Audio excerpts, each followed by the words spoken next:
Hello everyone, কেমন আছো তোমরা সবাই? আশা করছি ভালো আছো আর আমরাও খুব ভালো আছি। তো অনেকদিন পরে আসলাম তোমাদের সঙ্গে নতুন আরেকটি ভিডিও নিয়ে। আজকে বিকেলবেলা আমি আমার ভাই আর দিয়াবনুকে নিয়ে গেছিলাম আমি আমার বান্ধবীর বাড়িতে, মানে শ্রেয়ার বাড়িতে। তো আমরা সেখানে চলে এসেছি আর এখানে দেখো আমার বান্ধবী কেমন লজ্জা পাচ্ছে ভিডিওর সামনে আসতে। আর এখানে ভাই বোনও এসে তো ভীষণ খুশি ওরা। আর আমার দিয়াবনুর খুব ইচ্ছে ছিল মানে শ্রেয়া দিদিদের বাড়িতে আসবে।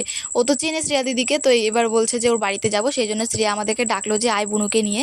তো এখানে দেখো কেমন লজ্জা পাচ্ছে শ্রেয়া। তো অনেকক্ষণ সময় কাটানোর পর এখন বাড়িতে চলে যাবো, সেই জন্য এখন ফুচকা খেয়ে নিচ্ছি। বাবা নিতে গেছিলো আমাদেরকে। তো বাড়িতে যাওয়ার পরে আবার প্ল্যান হলো যে বাজারে আসবো, সেই জন্য মা কাকিমা ভাই বোনু সবাই মিলে বাজারে চলে এসেছিলাম। আমরা একটা জায়গায় যাব ঘুরতে, কিছুদিন পরেই তোমরা জানতে পারবে যেখানে যাব, অবশ্যই বলবো তোমাদেরকে, আর তোমরা দেখতেও পাবে ভিডিও পুরো।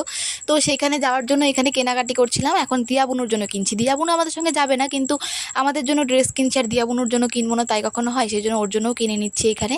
তো আমি আর মা এখানে পছন্দ করছিলাম, আর কাকিমা বুনু ওইদিকে ওরা ওদের জন্য জিনিস নিচ্ছিল। তো আজকে ভিডিওটা এই পর্যন্ত, কেমন লাগলো তোমরা জানিয়ে, সবাইকে টাটা।